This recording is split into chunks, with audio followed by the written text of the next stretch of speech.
Alright, episode 2 of the Chemisode for Unit 1.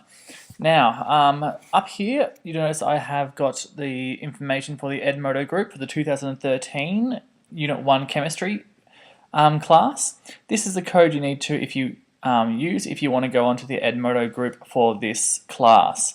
On the Edmodo group there, we're going to have a whole bunch of different type of quizzes. So some multiple choice quizzes. There'll be some a place for your a bit of discussion there as well. So if you have questions, comments, or curiosities, please join the group and join the discussion on that group as well. This episode is titled The Subatomic Particles, so the protons, neutrons, electrons. This hopefully is a bit of a recap for pretty much everyone, but it will also bring you up to speed with a few other things like isotopes and ions and charges and stuff like that. So let's go straight into our subatomic particles, our protons, neutrons, and electrons. This is all about atomic structure and how to find out how many protons, neutrons, electrons you have in a certain element. Now, as you know from last lesson, throughout our discoveries of our atomic theory, we have our three subatomic particles that we deal with. We have our proton, our neutron, and our electron. We know the charge that each one has. The proton has a positive charge and a weight of 1 AMU, atomic mass unit. And its locations in the nucleus. Our neutron, no charge whatsoever, made it very hard to find.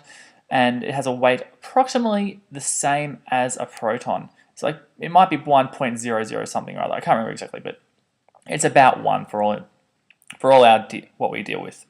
And that's location in the nucleus as well. Our electron is a negative charge and it weighs basically nothing, 1 over 1836 atomic mass units, which is tiny. So really in the big scheme of things, it weighs nothing at all. And its location is in shells, as Bohr and Rutherford found out. Or proposed, I should say, not found out. Now we know all this is fine. What's new about this? Well, what's new is this, the periodic table. And we're going to learn to use our periodic table. The periodic table has this information. It has the symbol, the Li for lithium. It has the atomic name for lithium. It also has two numbers, one small number or one large number, here and here. What we have, the small number here, is called the atomic number. The big number is called the mass number or the atomic mass number. This is used, or these two things here, can be used to explain or calculate the number of protons, neutrons, electrons that we have in an element or an atom. The atomic number here, well, this is equal to the number of protons. It is defined by the number of protons it has in its nucleus. Okay? The mass number here is defined by how much mass there is, which is essentially the protons and the neutrons combined. So to find the neutrons, you find the difference between these two numbers. Alright? Now, an element or an atom is normally neutrally charged. So it means it has the same number of positives as it does negatives. So therefore in any atom, our protons are going to be equal to our electrons. And therefore, our atomic number is not just going to be our protons, but it's also going to be our electrons. And remember I said before, our neutrons is the difference between these two numbers. So let's go have a look at some examples and let's get cracking into it. This is our lithium here. Now our lithium has an atomic number of 3. So that means its protons must be 3. And you can see here 3 red dots is 3 protons. Because our protons and electrons must be the same, it also has 3 electrons. So therefore we can see that. The number of neutrons, as I said before, is the difference between the atomic number and the mass number. Remember, the mass number is these two combined. So if you take away the atomic number from the mass number, you'll get the number of neutrons. So 7 take away 3, you'll get 1, 2, 3, 4 neutrons here. So therefore we have how we find out the number of protons, neutrons, and electrons in an element. Okay, atomic number is your protons. The difference is your neutrons. Now, on a periodic table, you tend to see this. You don't normally see nice round numbers. Okay, When you're calculating protons, neutrons, electrons, generally if you use the periodic table, round your mass number off. But in reality, it's never going to be, well, very rarely is it going to be exactly that. The reason for this is because atoms exist as isotopes. For instance, lithium, it exists as two different isotopes. It has two atoms with the same number of protons, being 3, so therefore it's a lithium atom. But the mass number is different here. So these two isotopes, they have the same number of protons, however, they have the different number of neutrons here. So elements with the same atomic number, yet different mass number, are called isotopes. They have the same number of protons, but a different number of neutrons. This tells you, or this explains, that this atomic number down the bottom here, this is always going to define what element you're dealing with. So the most important part of the element is the number of protons and electrons. And these are always going to be defined by what we have with our element here. So we now know how to calculate protons, neutrons, electrons. Let's give it a go on the next page here. I want you to do these questions. Calculate the number of protons, neutrons, electrons in these elements here. Okay.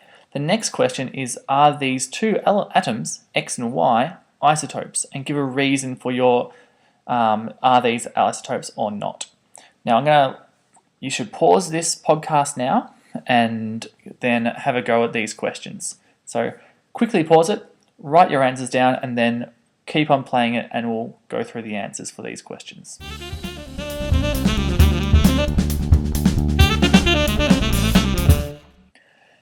So you've had a go at these, let's have a look at your answers.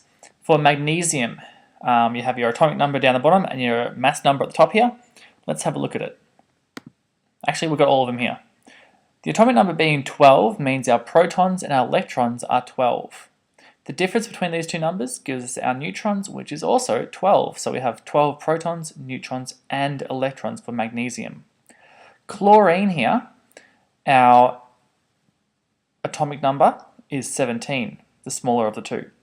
So our protons and our electrons are both 17. The difference between these, which is how many neutrons there are, is 18. And for copper, the last one, our atomic number, 29, again, protons, electrons, both 29, and therefore the difference between them here is 35. So therefore that's how you work out the protons, neutrons, electrons.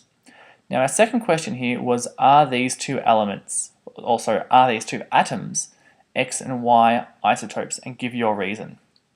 Now, looking at these, we've got the same mass number, but a different atomic number. The key thing is here is the atomic number. Because our atomic number here is different, these two are not isotopes. Isotopes are when you have the same atomic number, but a different mass number. So these two here, X and Y, are not isotopes, they are completely different elements. In fact, the number 9 must be fluorine, and the number 10 actually must be neon. So these two atoms are completely different elements, they are not isotopes. So there you have it, hopefully you went well on those two. Let's move on and let's look at the electron structure. Now, as you heard, electrons are held in shells. Now we understand that Bohr did this because he looked at the emission spectra from them, and he saw that because we have certain colored lights coming out of our atoms, we have electrons behaving or sitting in energy levels he called shells around the nucleus. This is how many electrons fit in each shell. We have 2 in the first shell, 8 in the second shell, 18 in the third shell, and 32 in the fourth shell.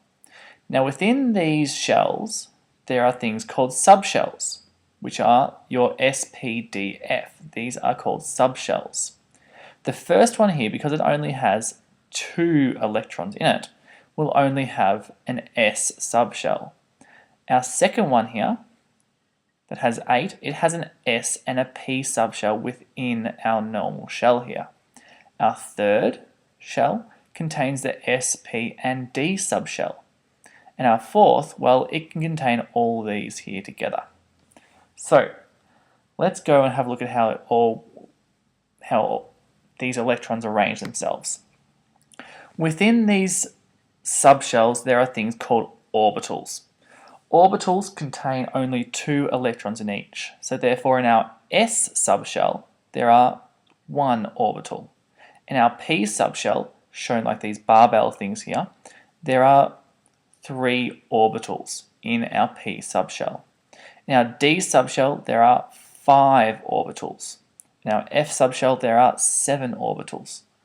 Now, you don't really need to know much about this. You just basically need to know they exist.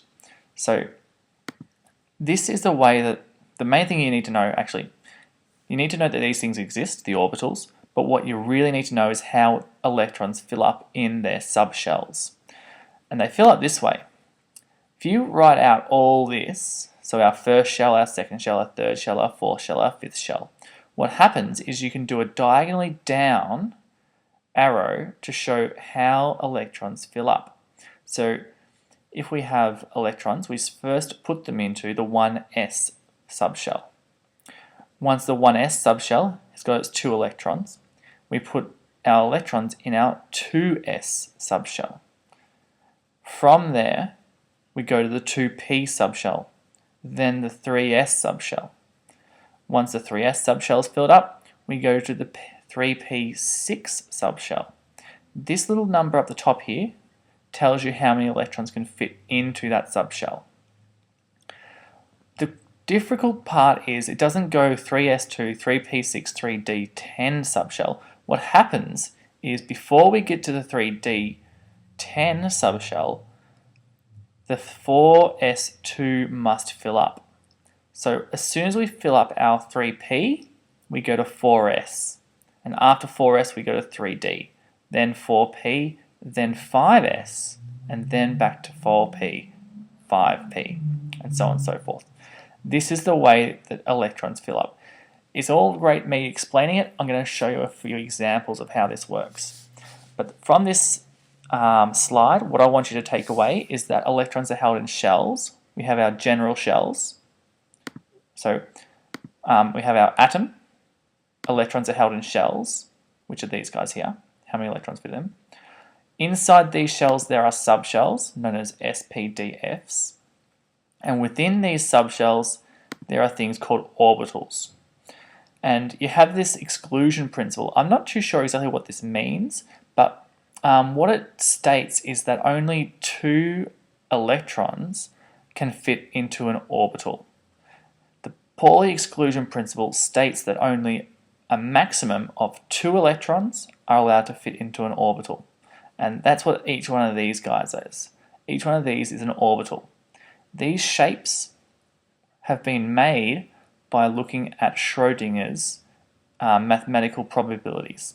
So you get that idea that the Pauli exclusion principle says that you get 2 electrons in an orbital.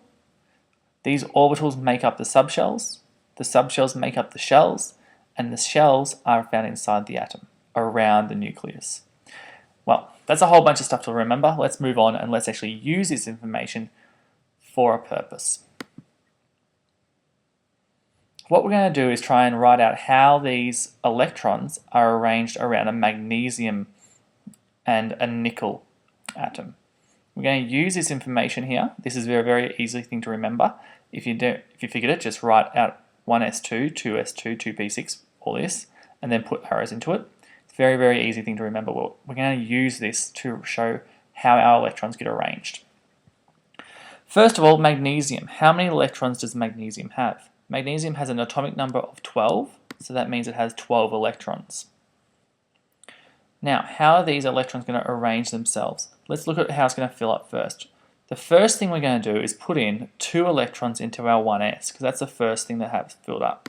So 1s2 is the first. After the first one, we go to our second, which is our 2s2. Once our 2s2 is filled up, we go to 2p6. So we fill in like these arrows are saying here. Okay, we look at how many electrons we have. We've given out 2, and 2 makes 4, and 6 makes 10. So how many electrons have we got left? We've got 2 left. What comes after the 2p? The 3s. So we have our 12 electrons dished out like this. Okay? We've just given them out into following this pattern.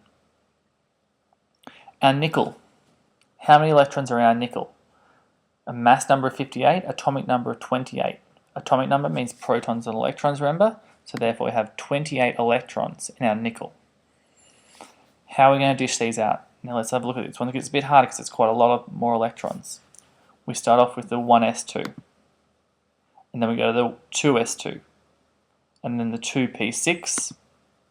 And then we go to the 3s2. Then we go to the 3p6.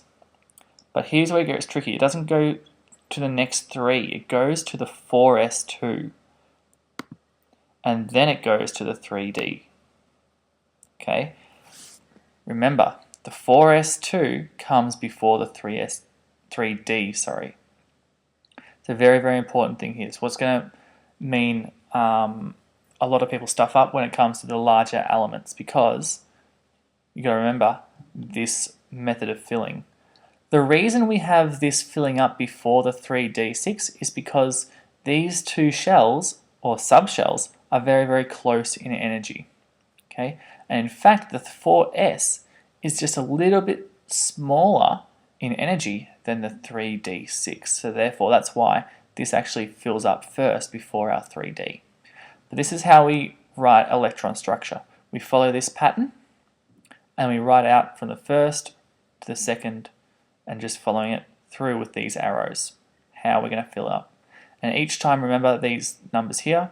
The S can only hold 2 electrons, the P can hold 6, the D can hold 10, and the F, if you ever get up to an F, can hold a maximum of 14.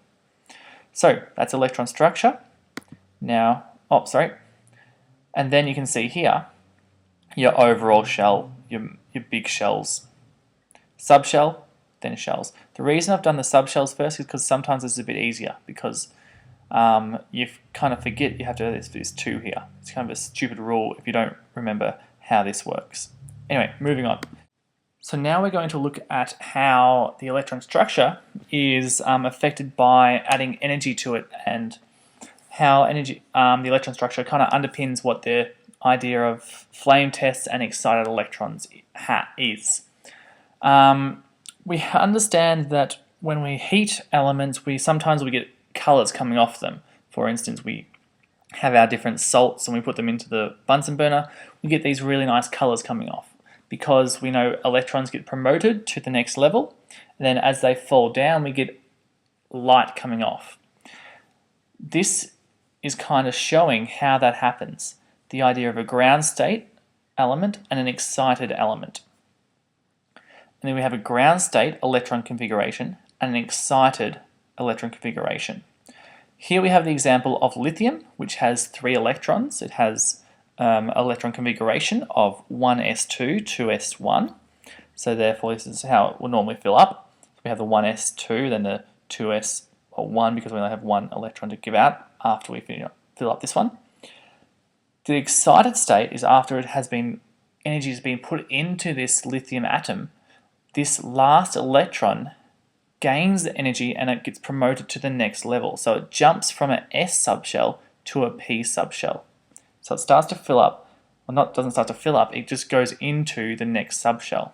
So you have the idea of a ground state, our normal way of filling up our electrons, and an excited state, which has a gap between the normal shells that fill up. Here's another example. We're using neon. We have the normal ground state for neon. Neon has 10 electrons because its atomic number is 10. So therefore it'll fill up 1s2, 2s2, and then 2p6. So ground state is here, normal way of filling up. However, when energy is put into our neon atom, what happens, these last electrons, some of the last ones that go into it, get promoted to our next level. So going from the P6 to a S2 subshell. So they just get promoted up again. And you can see here this is not filling up the way we normally like to. So therefore we're jumping from a instead of going to P6, it's gone from P4 up to the 3s here. So we have that promotion of our last electrons. What your turn here is, you need to look at each of these elements and work out what element they are and tell me if they are in ground or excited states. Okay, here are your elements, our subshell structures. Tell me if this is a ground or an excited state, and hopefully you can tell me what element it actually is. I'll give you a hint. You need to look at how many electrons there are in each of these. So pause it now. So click pause and have a go at these, write your answers down, and then you can check them when you come back and start to play this again. So pause it now.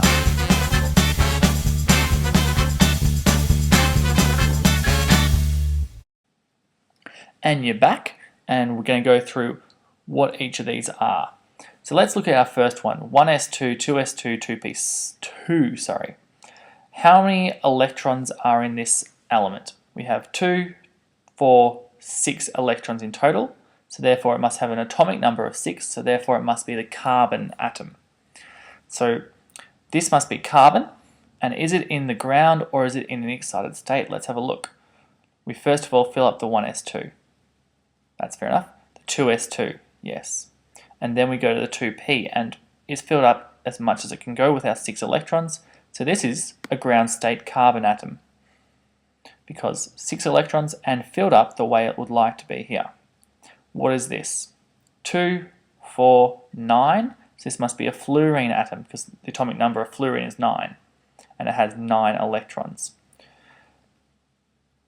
Has this filled up the way it should? 1s2, 2s2, then the 2p's. Yes, this is fine, so therefore it is a ground state fluorine atom. The next one, 1s2, 2s2, 2p2, 3s1. Now what I don't like about this is we've gone from a 2p2, instead of going to 2p3, 4 and so on and so forth, we've jumped to 3s1. This tells me it hasn't filled up according to this here, that one of these electrons has been promoted to the 3s1. This tells me it's an excited state. I can know that straight away because I haven't got a p6 and I've got something above it. Anyway, what is this element? I've got 2, 4, 6, 7. Atomic number of 7 must be nitrogen. So it's an excited nitrogen. 2, 4, 10, 12, then 20 means this is a, what's it called? Calcium atom. Let's have a look at how this is going. 1s2, yep. 2s2, 2p6, 3s2, 3p6, 4s2. This is good. This has been filled up properly, so it's a ground state calcium atom. Next one. 1s2, we'll look over here. 1s2, 2s2, 2p6, all good so far. 3s2, 3p6, and instead of going to the 4s2, what has happened is jumped to the 3d. Now this is not right, so therefore it is an excited one. How many electrons do we have? 2, 4, 10. 2 and another 10, so that means it's another calcium atom, so therefore this is an excited calcium atom because we haven't filled it up according to this way here. So there's your electron structure and how that all works. Okay, and the difference between a ground state and an excited state electron and atom. So moving on from electrons like this, we move on to what we call ions. Oops, what happened there? Ions. Now let's quickly look at this. There's a bit of a definition here about what's happening with them. Atoms form ions to become stable. They either lose or gain electrons to do so. Okay.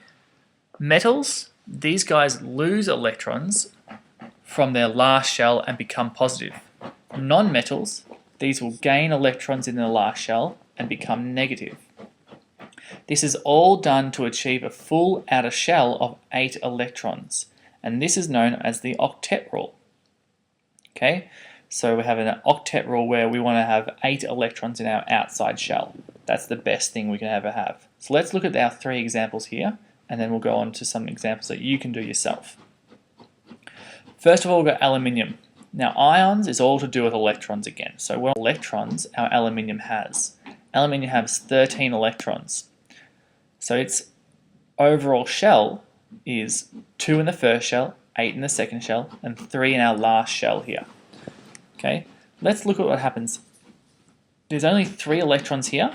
We want to make 8. So we're going to deal with this last shell here.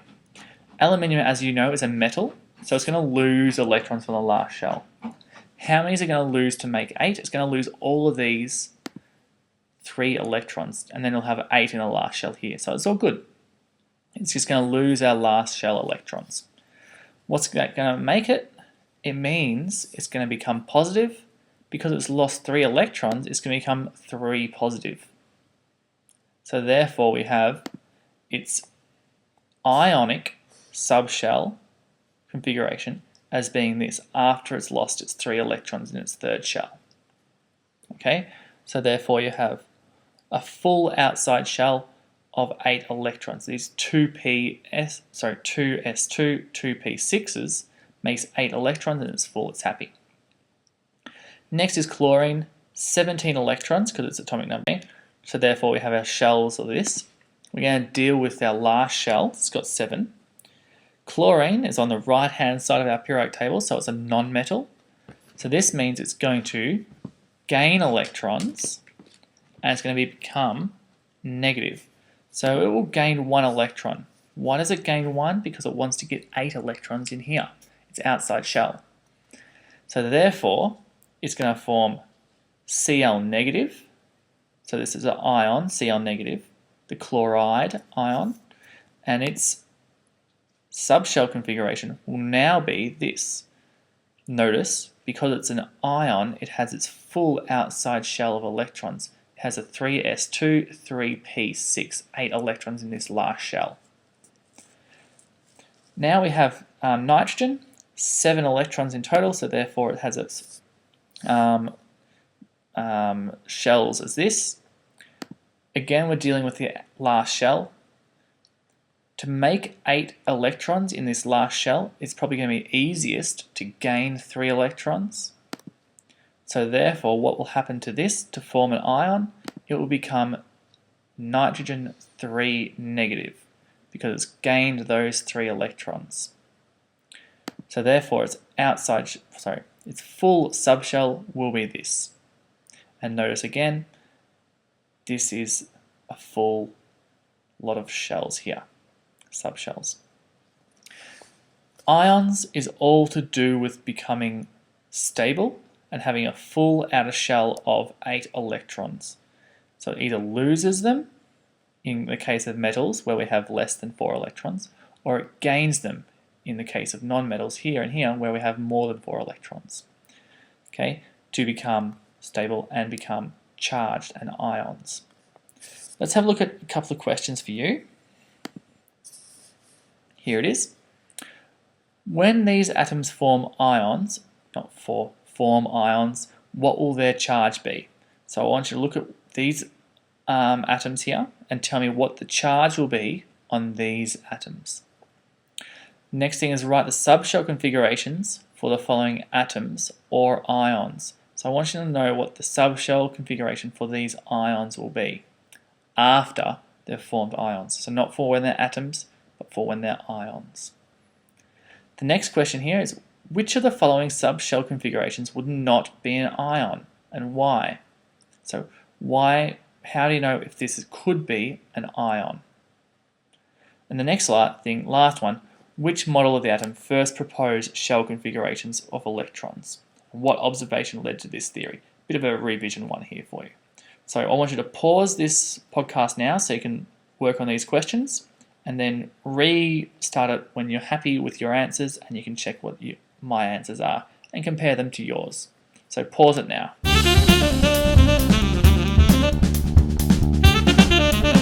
So you've had a bit of time to look at these, so I'll expect that you've had a good go at these and we can go for and look at what the charges will be. going to go through how we work this out again. So magnesium here. Magnesium underneath here, I'm just going to quickly write out what the subshell, no, we're going to do this question first, sorry. This question first, the subshell configuration for the following atoms/ions. We've got beryllium 2+. Beryllium normally has 4 electrons. However, because it's a 2+, it would have lost 2 electrons, so therefore it'll only have 2 electrons at all. So we arrange them in a subshell configuration of having just 1 s2. There you have it. Normally has 4, because it's lost 2 electrons and it's 2+, we get only 2 electrons here. Now we have sulfur. Normally has 16 electrons. However, it's 2 negative, which means it's gained 2 electrons. Okay? Because the sulfur's gained 2 electrons to become 2 negative, it must have 18 electrons in total. So therefore we have this subshell configuration. 1s2, 2s2, 2p6, 3s2, 3p6, because we've got an extra 2 electrons than this 16. Our sodium has a charge of positive, so therefore what has to happen? It must have lost an electron.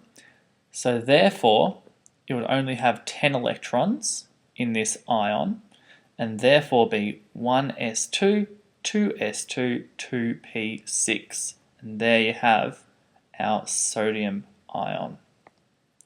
Which question am I going to do next? This one. Alright. Which of the following subshell configurations could not be an ion and why? This one could be an ion because it's got this octet at the end here. 8 electrons in the second shell. In the the S and the P subshell make 8. This one could not be an ion because it hasn't got your octet rule. To be an ion, it must have 8 electrons in its outside shell, or 2 electrons in its first shell only, like the beryllium here. This one, no, it can't be an ion because it doesn't have those 8 electrons. And this one, yes, it can be an ion because it has that full outside shell of electrons. The 3s2 and the 3p6 is full. So therefore, this can be an ion. Hopefully that makes sense to you. The main reason, or the only reason I'm looking for here, is if it can be an ion, it doesn't necessarily mean it is going to be an ion. These could be noble gases, right? But these could be also ions. Lastly, we have the first question here, which for some reason came up last. Magnesium, 12 electrons. We have this overall shell configuration, 282. It's going to lose the 2 electrons in its last shell because it wants to be stable and be happy.